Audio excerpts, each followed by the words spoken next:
രട്ടുടുത്തത് നിർത്തിക്കൂ, remove your sac cloth. 3 ദിവസം എല്ലാ മാസവും ഞങ്ങൾ ആദ്യത്തെ ആഴ്ച 3 ദിവസം ഉപവാസ പ്രാർത്ഥന നടത്തും. നല്ല സ്ട്രോങ് ആയിട്ട് വചന അടിസ്ഥാനത്തിൽ തന്നെയാണ്. 3 ദിവസത്തെ ഉദ്ദേശവും നമ്മളിലുള്ള ജഡം, അവനവനിലുള്ള ജഡത്തെ മരിപ്പിക്കുക, തോലുരിക്കുക എന്ന് പറയും. അത് നമ്മളിലുള്ള ജഡശക്തിയെ മാറ്റിയിട്ട് നിരന്തരം ആ 3 ദിവസവും ദൈവസന്നിധിയിൽ നമ്മുടെ ബലഹീനതകൾ വിളിച്ചു പറഞ്ഞ് ദൈവമേ അത് മാറ്റി വീണ്ടും ശുദ്ധരാക്കണേ എന്ന് വ്യക്തമായിട്ട് പ്രാർത്ഥിക്കും. അതുതന്നെയാണ് കുമ്പസാരത്തിലും കുർബാനയിലൊക്കെ ചെയ്യുന്നത്. പക്ഷേ അതൊരു എന്നും ചെയ്തതങ്ങനെ നമുക്കങ്ങ് വായുമ്പോൾ അതിനെക്കുറിച്ച് സീരിയസ് ആയിട്ട് ചിന്തിക്കുന്നില്ലെന്ന് എല്ലാം എഴുതി വെച്ചിട്ടുണ്ട്. പക്ഷെ ഞങ്ങളതുകൊണ്ട് 3 ദിവസം നിർബന്ധമായിട്ടും 3 ദിവസം സമയമുണ്ടോ ഇല്ലയോ എന്നൊന്നും ശ്രദ്ധിക്കത്തില്ല. അന്ന് 3 ദിവസം ഉപവാസ പ്രാർത്ഥന, ജഡത്തെ കരിക്കുവാൻ. അങ്ങനെ 3 ദിവസം ഉപവസിച്ച് ദൈവസന്നിധിയിൽ പ്രാർത്ഥിച്ചു കഴിഞ്ഞപ്പോൾ ദൈവാത്മാവ് ഇങ്ങോട്ട് പറഞ്ഞാണ് രട്ടുടുത്തത് നിർത്തിക്കൂ. അതായത് ഇന്നുവരെയും ഭാരവും പ്രയാസവും കഷ്ടവും നിൻ്റെ മക്കളെ ഓർത്ത്, ചുറ്റുപാടും ഓർത്ത്, മറ്റുള്ളവരുടെ വിഷമങ്ങൾ ഓർത്ത്, TV പ്രോഗ്രാമിനകത്ത് പ്രാർത്ഥിച്ച് അനേകർക്ക് പ്രാർത്ഥിച്ച് ഒന്ന് വിഷമിച്ചുകൊണ്ട് എന്നും നീ ഇങ്ങനെ എൻ്റെ ഒരിക്കൽ പ്രാർത്ഥന കൊണ്ടുവരുന്നത്. അപ്പോഴെല്ലാം നമ്മൾ ഓരോരുത്തരുടെ പെറ്റീഷൻ കൊണ്ടുവരും. We are wearing their dress. അതായത് മറ്റുള്ളവർ ഏത് ബലഹീന അവരെ പോലെ ആയിക്കൊണ്ടാണ് പ്രാർത്ഥനയ്ക്ക് ചെല്ലുന്നതെന്ന് ഓർക്കണം. അത് പ്രാർത്ഥിക്കുമ്പോൾ നമുക്ക് മനസ്സിലാകാം. യേശു ക്രിസ്തുവിൻ്റെ അടുക്കൽ നമ്മളൊരു കള്ളുകുടിയന് വേണ്ടിയാണ് പ്രാർത്ഥിക്കുന്നത് വിചാരിക്കുക. അപ്പോൾ നമ്മൾ സഹോദരനായിരിക്കാം, നമ്മൾ കള്ളുകുടിയനാണെന്ന് വിചാരിക്കുക. അവന് ബോധമില്ലാതെ നടന്നിട്ട് പലരും അവനെ അടിക്കുന്നതെന്ന് വിചാരിക്കുക. നമ്മൾ അവന് വേണ്ടി പ്രാർത്ഥിക്കുമ്പോൾ പലപ്പോഴും യേശു കാണിക്കുന്നത് അവന് കൊള്ളേണ്ട അടിയല്ല യേശുവാണ് കൊള്ളുന്നത്. കറക്റ്റല്ലേ? ഒരടിക്ക് കൊല്ലേണ്ടിയവനാണ് കള്ളു കുടിച്ചവൻ, ആര് വേണേലും കൊല്ലും. പക്ഷേ അവനെ കൊല്ലാതിരിക്കാൻ തക്കവണ്ണം അടി വരുമ്പോൾ മുതുക് കാണിച്ചു കൊടുത്ത് അടി വാങ്ങിക്കുന്നത് യേശുവാണ്. അങ്ങനെ തന്നെയാണ് നമ്മൾ ഇൻ്റർസീഡ് ചെയ്ത് പ്രാർത്ഥിക്കുമ്പോൾ, വേറൊരാൾക്ക് വേണ്ടി പ്രാർത്ഥിക്കുമ്പോൾ അവർക്ക് വേണ്ടി വിശ്വസ്തമായിട്ട് നിൽക്കുന്നെങ്കിൽ അവരുടെ ഭാരത്തിൻ്റെ ഒരു ചുമട് നമ്മൾ വഹിക്കുന്നുണ്ട്, അറിഞ്ഞോ അറിയാതെയോ. അത് കർത്താവ് ക്രൂശുമരണം ഏറ്റെടുത്താൻ ഇത് വളരെ ലഘൂകരിച്ച് തന്നിരിക്കുക. അല്ലെങ്കിൽ വേറൊരാളുടെ ഭാരമൊന്നും നമുക്ക് എടുക്കാനൊക്കത്തില്ല. നമുക്ക് നമ്മുടെ ഭാരം പോലും എടുക്കാനൊക്കത്തില്ല. അങ്ങനെ ഇരിക്കുമ്പോഴാണ് കർത്താവ് പറയുന്നത് രട്ടുടുത്തത് നിർത്തിക്കോ, നിങ്ങളുടെ എല്ലാ കഷ്ടതയും മാറിയിരിക്കുന്നു. അപ്പോൾ രട്ട് മാറുന്ന എപ്പോഴാണ്? രട്ടുടുക്കുക എന്ന് പറഞ്ഞാൽ നമ്മൾ യോനായുടെ ബുക്കിനകത്ത് വായിക്കുന്നുണ്ട്. ദൈവം യോനായെ പറഞ്ഞു വിട്ട് നിനവയിലോട്ട് വിടഞ്ഞു വിട്ട് ഉപവസിക്കാനും പ്രാർത്ഥിക്കാനും പാപബോധമുണ്ടാകാൻ. അയ്യോ, ദൈവത്തിൻ്റെ കോപം കടന്നു വന്നിരിക്കുന്നു, മാനസാന്തരപ്പെടുവീൻ, അല്ലെങ്കിൽ നിങ്ങൾ നശിച്ചു പോകുമെന്ന് ഉറക്കെ ഒരാൾ വിളിച്ചു പറഞ്ഞാണ് യോന. അത് വിളിച്ചു പറഞ്ഞപ്പം അവിടെയുള്ള രാജാവ് തൊട്ട് താഴ്വരെയുള്ള മൃഗങ്ങൾ തൊട്ട് എല്ലാവരും 3 ദിവസം ഉപവസിച്ച് രട്ടുടുത്തു എന്ന് വായിക്കുന്നു. രട്ടുടുക്കാന്ന് സാക്ക് ക്ലോത്ത്, അതായത് പിന്നെ ചണനൂല് കൊണ്ടുണ്ടാക്കിയ നമ്മൾ ചാക്കെന്ന് ഓർത്താൽ മതി, ചണനൂല് കൊണ്ടുണ്ടാക്കിയ വസ്ത്രം ധരിച്ചിട്ട് അത് എടുത്തു. അങ്ങനെ ഉടുക്കുമ്പോൾ നമ്മളെങ്ങനെ രാജാവിൻ്റെ സന്നിധിയിൽ ചെല്ലാനൊക്കത്തില്ല, പ്രധാന മീറ്റിങ്ങിൽ പോകാനൊക്കത്തില്ല. അതിൻ്റെ അർത്ഥം നമ്മൾ പ്രശംസാ വിഷയമായി ഒന്നും ആ സമയത്ത് ചെയ്യുന്നില്ല. വളരെ ദയനീയമായ അവസ്ഥയാണ് രട്ടുടുക്കുക എന്ന്. അപ്പോൾ എത്ര പേര് എൻ്റെ വചനം നിരന്തരം കേൾക്കുന്നവർ രട്ടുടുത്തുകൊണ്ട് പ്രാർത്ഥിക്കും. നമ്മുടെ പ്രാർത്ഥനാ കൂട്ടത്തിൽ ചില വിഷയങ്ങൾക്ക് എത്ര പ്രാർത്ഥിച്ചിട്ടും കിട്ടാതെ ഇരിക്കുമ്പോഴാണ് കർത്താവ് പറയുന്നത്, ഇതാ നിൻ്റെ രട്ട് അഴിച്ചു മാറ്റിക്കോ. ആ വാക്യം 30 പറയുന്നത്. കർത്താവ് ഇങ്ങനെ വായിക്കുന്നത് 10-ാം വാക്യത്തിൽ 30-10 സങ്കീർത്തനം. യഹോവേ കേൾക്കണമേ, എന്നോട് കരുണയുണ്ടാകണമേ. യഹോവേ എൻ്റെ രക്ഷകനായിരിക്കണമേ. നീ എൻ്റെ വിലാപത്തെ എനിക്ക് നൃത്തമാക്കി തീർത്തു. അത് കഴിഞ്ഞ് ഉത്തരം കൊടുക്കുകയാണ്. നീ എൻ്റെ വിലാപത്തെ എനിക്ക് നൃത്തമാക്കി തീർത്തു, എൻ്റെ രട്ട് നീ അഴിച്ചു എന്നെ സന്തോഷം ഉടുപ്പിച്ചിരിക്കുന്നു. ഞാൻ മൗനമായിരിക്കാതെ നിനക്ക് സ്തുതി പാടേണ്ടതിന് തന്നെ. എന്തിനാണ് രട്ട് മാറ്റുന്നത്? സ്തുതി പാടാൻ. അതായത് നീ എൻ്റെ വിലാപത്തെ എനിക്ക്, നമ്മൾ വിലപിച്ച് നടക്കുകയാണ്. അയ്യോ, ചില കാര്യങ്ങൾ നമ്മുടെ മക്കളായ സ്ഥിതിയിലായത്, നമ്മുടെ പ്രായത്തെ പോലെ അവർക്ക് ആത്മാവിലായി കാണത്തില്ല. പക്ഷെ നമ്മളങ്ങ് വെപ്രാളാണ്. ഭർത്താക്കന്മാരും നമ്മൾ പറയുന്ന പോലെ ദൈവത്തോട് അടുക്കുന്നില്ല. അല്ലെങ്കിൽ നമ്മുടെ ചുറ്റുപാട് നമ്മുടെ സഹോദരനായിരിക്കും. നമ്മൾ ഇവർക്ക് വേണ്ടി എല്ലാം അങ്ങ് വിലപിച്ച് സങ്കടപ്പെട്ട് നടക്കുമ്പോൾ ദൈവത്തിൻ്റെ ആത്മാവ് പറയും, നിൻ്റെ വിലാപത്തെ ഞാൻ ഇന്ന് നൃത്തമാക്കിയിരിക്കും. അതിൻ്റെ അർത്ഥം എന്താ? ഞാൻ ഉത്തരം തന്നു എന്നല്ലേ.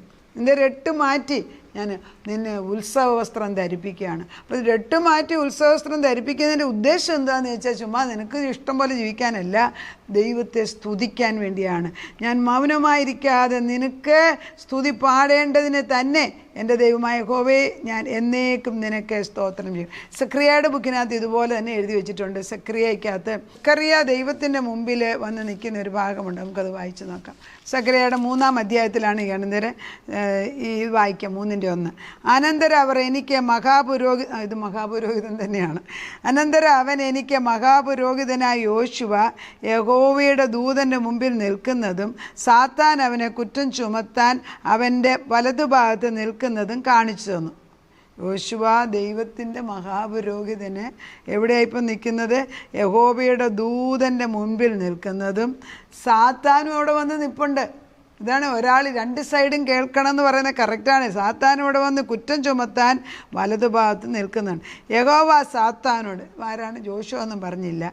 യഹോവ സാത്താനോട്, സാത്താനെ യഹോവ നിന്നെ ഭത്സിക്കുന്നു, യെരൂശലേമിനെ തിരഞ്ഞെടുത്തിരിക്കുന്ന യഹോവ തന്നെ നിന്നെ ഭത്സിരിക്കുന്നു. ഇവൻ തീയിൽ നിന്നും വലിച്ചെടുക്കപ്പെട്ട കൊള്ളിയല്ലയോ എന്ന് കൽപ്പിച്ചു. എന്നാൽ യോശുവ മുഷിഞ്ഞ വസ്ത്രം ധരിച്ച് ദൂതന് മുമ്പിൽ നിൽക്കുകയായിരുന്നു. അവൻ തൻ്റെ മുമ്പിൽ നിൽക്കുന്നവരോട് മുഷിഞ്ഞ വസ്ത്രം അവങ്കിൽ നിന്ന് നീക്കിക്കളവീൻ എന്ന് കൽപ്പിച്ചു. പിന്നെ അവനോട്, ഞാൻ നിൻ്റെ അകൃത്യം നിന്നിൽ നിന്ന് പോക്കിയിരിക്കുന്നു, നിന്നെ ഉത്സവസ്ത്രം ധരിപ്പിക്കുമെന്ന് അരുളി ചെയ്തു. അവൻ്റെ തലയിൽ വെടിപ്പുള്ള ഒരു മുടി വെക്കട്ടെ എന്ന് അവൻ കൽപ്പിച്ചു. അങ്ങനെ അവർ അവൻ്റെ തലയിൽ വെടിപ്പുള്ള ഒരു മുടി വെച്ചു. ഇതാണ് ദൈവം നമുക്ക് ദൈവസന്നിധിയിൽ നമ്മൾ വരുമ്പം നമ്മളെക്കുറിച്ച് കുറ്റം പറയുന്ന, അതാ ദൈവമക്കളെ, വിശ്വാസികളെ സദാസമയം കുറ്റം പറഞ്ഞുകൊണ്ടിരിക്കുകയാണ് പിശാചിൻ്റെ ജോലി എന്ന് വെളിപ്പാടിൽ എഴുതിയിട്ടുണ്ട്. സദാസമയം കുറ്റം പറഞ്ഞുകൊണ്ടിരിക്കുമ്പം അവനെതിരായിട്ട് യഹോവ വന്നില്ലെങ്കിൽ തീർന്നു.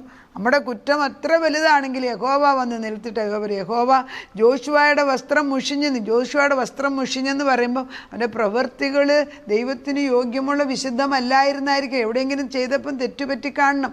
അതുകൊണ്ടാണല്ലോ വസ്ത്രം മുഷിഞ്ഞിരിക്കുന്നത്. പക്ഷെ ദൈവം പറയുന്നു, യഹോവ നിന്നെ ഭത്സിക്കുന്നു എന്ന് പറയുകയാണ്. ഭത്സിക്കുക തന്നെയല്ല, അവനെ ദൈവം നമ്മുടെ മുഷിഞ്ഞ വസ്ത്രം മാറ്റിച്ച് ദൈവസന്നിധിയിൽ നിർത്താൻ യോഗ്യമുള്ളവനാക്കുമ്പോൾ ആദ്യമേ ചെയ്യുന്ന വസ്ത്രം മാറ്റിയാണ്. വസ്ത്രരീതി മാറ്റി അവൻ്റെ വസ്ത്രം മാറ്റി കൊടുക്കുന്നു. എന്നിട്ട് എന്താ പറയുന്നത്? അവനെക്കുറിച്ച് ദൈവത്തിൻ്റെ വചനം ഇങ്ങനെ പറയുന്നു, നിന്റെ ഉത്സവ വസ്ത്രം ധരിപ്പിക്കൂ എന്ന് അരുളി ചെയ്തു. വസ്ത്രം മാറ്റുക തന്നെയല്ല, സന്തോഷത്തിൻ്റെയും ഉല്ലാസത്തിൻ്റെയും ഉത്സവ വസ്ത്രം നിന്റെ ധരിപ്പിച്ച് നിന്റെ തലയിൽ വെടിപ്പുള്ള ഒരു മുടി വെക്കട്ടെ എന്ന് കൽപ്പിച്ചു. അങ്ങനെ വെടിപ്പുള്ള ഒരു കിരീടം കൂടെ വെച്ചു കൊടുക്കുന്നു. ആർക്ക് ചെയ്യാൻ സാധിക്കും? ദൈവത്തിനല്ലാതെ. കർത്താവ് നമ്മൾ ആരെങ്കിലും കുറ്റം പറഞ്ഞുകൊണ്ടാണ് മുൻപിൽ വരുന്നത് എങ്കിൽ നമ്മളോട് ദൈവത്തിൻ്റെ ആത്മാവ് പറയും, നീ അവനോട് തിരിച്ചു പറയണ്ട, നീ ആ വിഷയം എൻ്റെ അടുക്കെ കൊണ്ടുപോവാ, ഞാനതിനെ ഏറ്റെടുത്ത് യഹോവ ഭത്സിക്കുന്നു പറ. ഈ വാക്യെടുത്ത് വായീര്. ഇത് കർത്താവ് പറയുന്നില്ല, നിങ്ങൾ എന്നെ ഓർപ്പിക്കുവീനെന്ന്. എന്തിനാ ഓർപ്പിക്കാൻ പറയുന്നത്? ദൈവത്തിൻ്റെ ഓർമ്മശക്തിയിലുണ്ട് അല്ല, നമ്മൾ ഓർക്കാൻ. ദൈവം ചെയ്യുന്ന നന്മകൾ അനുഭവിച്ചിട്ട് അറിയാത്തവരെ പോലെ ജീവിക്കുന്നവരാകല്ലേ. ദൈവം തന്ന അനുഭവങ്ങൾ ഓരോന്നും അനുഗ്രഹം കിട്ടുമ്പോൾ സ്തോത്രയാഗം പറയാൻ പഠിക്കണം, സ്തുതിക്കാൻ പഠിക്കണം. അങ്ങനെ ചെയ്യാമെങ്കിൽ ജീവിതാവസാനം വരെ എന്തെങ്കിലുമൊക്കെ സ്തുതിക്കാൻ നമുക്ക് കാണും.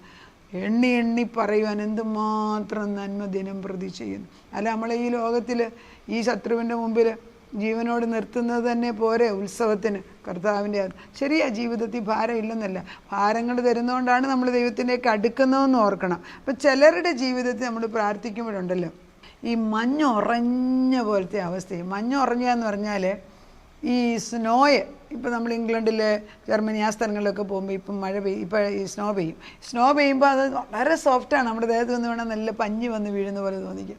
ആദ്യത്തെ ദിവസം ഇതൊരു സന്തോഷം, ഇതുകൊണ്ട് ബോളുണ്ടാക്കാം, ഇത് എറിഞ്ഞാൽ നമ്മുടെ ദേഹത്ത് കൊണ്ട് നമുക്ക് വേദന എടുക്കത്തില്ല, അതൊരു സന്തോഷം തന്നെ അത് കാണുന്നത്. പക്ഷെ പിറ്റേ ദിവസം ഈ മഞ്ഞ് കല്ലുപോലെ ഉറയും, കല്ലുപോലെ. അങ്ങനെയാണ് നമ്മുടെ ജീവിതത്തിൽ, പലരുടെയും ജീവിതത്തിൽ ആദ്യമേയൊക്കെ അനുഗ്രഹമായിരുന്നു, അത് മാറി. പിന്നെ ലൂക്കവുമായി. പിന്നെ ദൈവത്തിൻ്റെ ആത്മാവ് തരുന്ന അനുഗ്രഹങ്ങളൊക്കെ അനുഗ്രഹമെന്ന് കാണാതിരുന്നിട്ട് നമ്മൾ പിശാചിന് അടിമത്വത്തിൽ വന്നിട്ട് ഈ വീണ അനുഗ്രഹങ്ങൾ പോലും ശാപം പോലെ തോന്നിക്കുകയാണ്. നമ്മളൊരു കല്ല് പോലെ, അതായത് ഐസായി കഴിഞ്ഞാണ്ടല്ലോ, സ്നോ ഐസായി കഴിഞ്ഞാൽ തീർത്തും നമ്മളതിൻ്റെ മുമ്പേ മേളിൽ നടന്നാൽ വീഴും. അത് ഒരു നിരന്തര കാഴ്ചയാണ്. നമ്മൾ ഇംഗ്ലണ്ടിലൊക്കെ ഇംഗ്ലണ്ടിലൊക്കെ പഠിക്കുമ്പോൾ ഞാൻ കണ്ടിട്ടുണ്ട്, എൻ്റെ അങ്കിള് തന്നെ മുൻപ് നടക്കുമ്പോൾ കൂടെ ഒന്ന് വീഴും. കാലാണ് ആദ്യം പൊങ്ങുന്നത്, വീണു പോകും. അങ്ങനെയാണ്, കല്ല് പോലെ, സ്ലേറ്റ് പോലാണ് ഇരിക്കുന്നത്.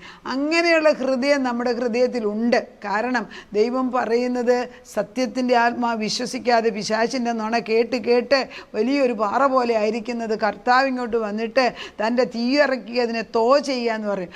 അതിനെ മൃദുവാക്കി, അതിനെ വെള്ളമാക്കി ഒഴുക്കി മാറ്റിയേച്ച് പുതിയ സൃഷ്ടി, പുതിയ ഭൂമി, പുതിയ ലോകം, പുതിയ ആകാശം, പുതിയതായിട്ടുള്ള ചിന്താഗതി, പുതിയതായിട്ടുള്ള ജീവിതം ഇതാ നിനക്ക് വേണ്ടി തുറന്നു വെച്ചിരിക്കുന്നു. അതുകൊണ്ടാണ് ദൈവം പറഞ്ഞത്, രട്ടുടുത്തത് നിർത്ത്, നിൻ്റെ വിലാപത്തെ നിനക്ക് നൃത്തമാക്കി തന്നിരിക്കുന്നു, നിങ്ങളുടെ എല്ലാ കഷ്ടതയും ഞാനാണ് ഏറ്റെടുക്കുന്നത്. ഇത് അനേക കുടുംബങ്ങളിൽ കഷ്ടത ഏറ്റെടുക്കുന്ന ഒരു ദൈവം ഉണ്ടെന്നുള്ള ബോധം തരാൻ വേണ്ടി ഇത് ഉപയോഗിക്കട്ടെ. നമുക്ക് ദൈവസന്നിധിയിൽ വിനയത്തോടെ കടന്ന്, എന്തിനാ ദൈവം ഈ നന്മ ചെയ്യുന്നത്? അവൻ്റെ നന്മകളെക്കുറിച്ച് പറയാൻ, അവൻ്റെ വിശുദ്ധിയെക്കുറിച്ച് സംസാരിക്കാൻ, അവൻ ചെയ്ത അനുഗ്രഹങ്ങൾ എണ്ണി മറ്റുള്ളവരോട് പറഞ്ഞ് അനേകരെ രക്ഷയിലേക്ക് കൊണ്ടുവരാൻ. മെയിൻ പർപ്പസ് രക്ഷയാണെന്ന് ഓർക്കണം, നിത്യമായ രക്ഷ. അല്ലാതെ ഇത്തിരി കിട്ടിയിട്ട് എന്ത് ഗുണമാണ്? നമുക്ക് പ്രാർത്ഥിക്കാം. പല വൃക്ഷങ്ങളും പല ചെടികളും ഈ സ്നോയുടെ സമയത്ത് ഉറഞ്ഞ മഞ്ഞിൻ്റെ അടിയിൽ, ഐസ് കട്ടയ്ക്ക് അടിയിൽ കിടപ്പുണ്ടായിരുന്നു കർത്താവ്. എന്നാൽ സൂര്യൻ ഉദിക്കുന്ന സ്പ്രിങ് സീസൺ ആകുമ്പോഴത്തേക്ക്, അതായത് വിൻ്റർ അങ്ങോട്ട് കഴിഞ്ഞിട്ട് സ്പ്രിങ് സീസൺ ആകുമ്പോഴത്തേക്ക് കല്ലുപോലുള്ള ഈ ഐസ് മുഴുവനും, ഈ മഞ്ഞ് മുഴുവൻ, സ്നോ മുഴുവനും കർത്താവ് ഈ ഐസ് അങ്ങോട്ട് മെൽറ്റ് ചെയ്ത് അത് വെള്ളമായിട്ട് അങ്ങ് ഒഴുകാൻ തുടങ്ങി. അങ്ങനെ കല്ലുപോലെയുള്ള ഒരു ഹോപ്പ് ഇല്ലെന്നും പറഞ്ഞിരിക്കുന്ന ചിലരുണ്ടല്ലോ കർത്താവ്. പ്രത്യാശ നഷ്ടപ്പെട്ട മക്കളുണ്ട് കർത്താവേ. നീ അവരുടെ അടുക്കലേക്ക് നിൻ്റെ ഈ വാമിങ് ആയിട്ട്, നിൻ്റെ ഈ സ്നേഹത്തിൻ്റെ പ്രകാശമൊന്ന് അയച്ചിട്ട് ആ സ്നോ പോലെ ഇരിക്കുന്ന, കല്ലുപോലെ ഇരിക്കുന്ന ഐസിനെ ഒന്ന് മെൽറ്റ് ചെയ്തിട്ട് അത് വെള്ളമായിട്ട് ഉരുകി പോകുമ്പോൾ അനേക മക്കൾ തനിയേ ഇരുന്ന് കരയുന്നത് കാണാം. എന്തിനാ കരയുന്നതെന്ന് ചോദിച്ചാൽ അറിഞ്ഞുകൂടാ. പക്ഷേ ഇതുവരെ കല്ലുപോലെ ഇരുന്ന കല്ലായിട്ടുള്ള ഹൃദയം മാംസളമാകുന്നതിന് മുൻപ് അവൻ്റെ മുകളിൽ കൂട്ടിവെച്ചിരിക്കുന്ന പ്രത്യാശയില്ലാത്ത പല സാഹചര്യങ്ങൾ, ഇതിലൊരു ഹോപ്പുമില്ല എന്നുള്ളതിനെ അപ്പച്ചനിന്ന് തോ ചെയ്ത്, അപ്പച്ചനിന്ന് അതിനെ മെൽറ്റ് ചെയ്ത്, അപ്പച്ചനതിനെ അലിയിച്ച് വെള്ളമാക്കി ഒഴുക്കിക്കളയുന്നതിന് സ്തോത്രം. ഈ വചനം കേൾക്കുമ്പോൾ അനേകരുടെ ഹൃദയങ്ങളിൽ കല്ലുപോലെയുള്ള ഇരുന്ന് മാംസളമാക്കാൻ നിൻ്റെ പരിശുദ്ധാത്മാവ് ക്രിയ ചെയ്യുന്നതിന് സ്തോത്രം ചെയ്യുന്നു. ഒരു വാക്ക് അപ്പച്ചൻ്റെ ഒരു തൊടൽ മതി അപ്പച്ച കല്ലുപോലുള്ള ഹൃദയം. നീ ജെറമയായി പറയുന്നുണ്ടല്ലോ, 31:33 പറയുന്നു, ഞാൻ അവരുടെ കല്ലായുള്ള ഹൃദയം മാറ്റി മാംസള ഹൃദയമാക്കുമെന്ന്.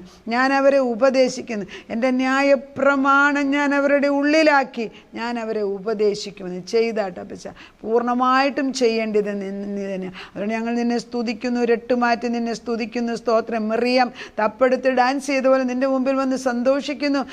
സന്തോഷത്തിൻ്റെയും ഉല്ലാസത്തിൻ്റെയും ഭവനമാക്കി ഞങ്ങളുടേത് മാറ്റിത്തന്ന് നഷ്ടപ്പെട്ട തലമുറകളെല്ലാം തിരിച്ചു കൊണ്ടുവരുന്ന ഒരു വലിയ കൃപ ഇപ്പോൾ ഈ കറക്റ്റ് ടൈമിൽ അവിടുന്ന് ചെയ്യുന്നതിന് നന്ദിയോടെ സ്തോത്രം. വചനം അയക്കുന്നു, വചനം പ്രവർത്തിക്കാതെ തിരിച്ചു വരത്തില്ല. വചനം പ്രവർത്തിച്ച് ഉത്തരവുമായിട്ട് കടന്നു വരട്ടെ. അനേക കുടുംബങ്ങൾക്ക് ഇത് പല പ്രാവശ്യം കേട്ട് ഇത് അനുഗ്രഹമാക്കിയെടുക്കാൻ ദൈവമേ എടുത്തുപോയി. ഈ വചനത്തിനകത്ത് ദൈവീക ശക്തി ഒളിഞ്ഞിരിക്കുന്നത് ഓരോ ഭവനത്തിലും വന്ന് തൊടട്ടെ അപ്പച്ച. ഇത് ജീവനുള്ള ദൈവത്തിൻ്റെ ഇരുവാഴ്ത്തലയുള്ള വാള് ചെന്നുകൊണ്ട് പ്രവർത്തിച്ചിട്ട് ഉത്തരവുമായിട്ട് കടന്നു വരുന്നു. പ്രാർത്ഥനയുടെ ഉത്തരം തന്ന ദൈവത്തിന് നന്ദി. യേശു ക്രിസ്തുവിൻ്റെ പൊന്നുനാമത്തിൽ തന്നെ. ആമേൻ.